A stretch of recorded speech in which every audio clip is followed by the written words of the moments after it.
Good morning, everyone. Today we will be presenting our midterm assignment.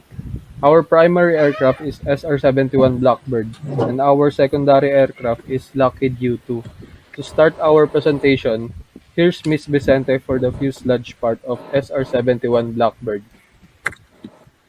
The forward fuselage is composed by the cabin, which inhabits the pilot and the reconnaissance system officer.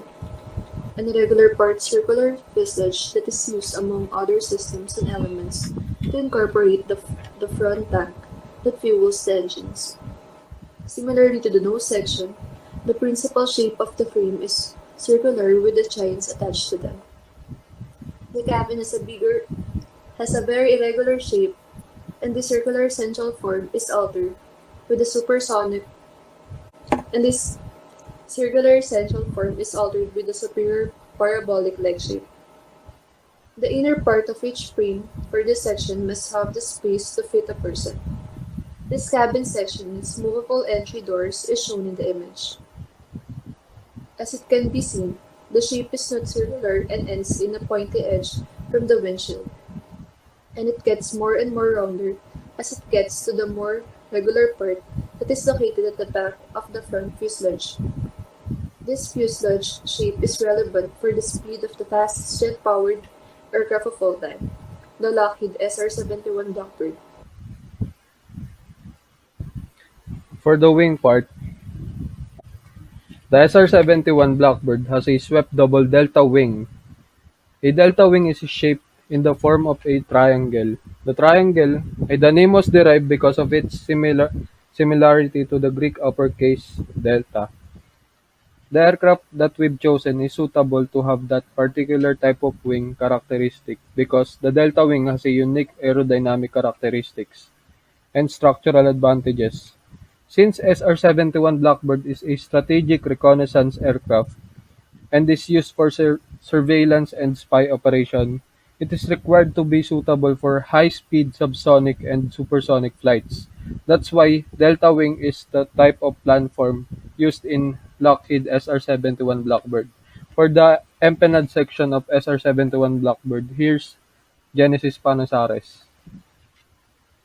Aerodynamic control surfaces consist of all moving vertical surface, surfaces above each engine nacelle, ailerons on the outer wing, and the elevators on the trailing edges between the engine exhaust nacelle.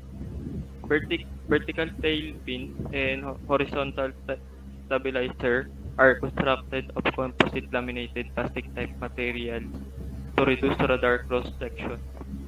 The pins are the pins are tilted inwards because the aerodynamics of the airplane produces a vortex that brings flow to the inboard parts of the wings.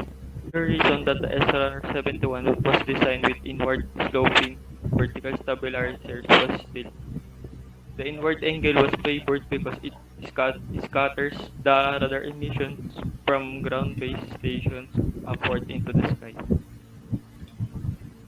For the power plant. The power plant of SR-71 Lockheed is composed of two huge Pratt& Whitney J581 continuous bleed after burning turbojets. Engines operate as ordinary jets at low speed, switching to become ramjets at speeds above 2000 mph. It is used for intelligence gathering, surveillance, and reconnaissance. That's why it flies so high. Its sweet spot for an ISR platform is 70,000 feet. It is full after burner engine. That's why it consumes so much fuel, which gives thrust at high speed. It is capable of producing static thrust of 32,500 lbf. And for the landing gear, we have Mr. Villadares. Landing gear is the undercarriage of an aircraft or spacecraft and may be used for either takeoff or landing. For aircraft, the landing gear supports the craft when it's not flying, allowing it to take off, land, and taxi without damage.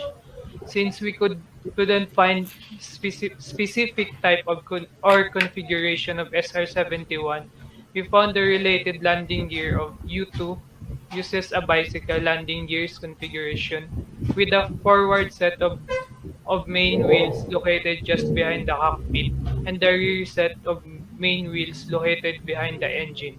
To maintain the balance while taxiing and takeoff, two auxiliary wheels called pogo are attached under the wings.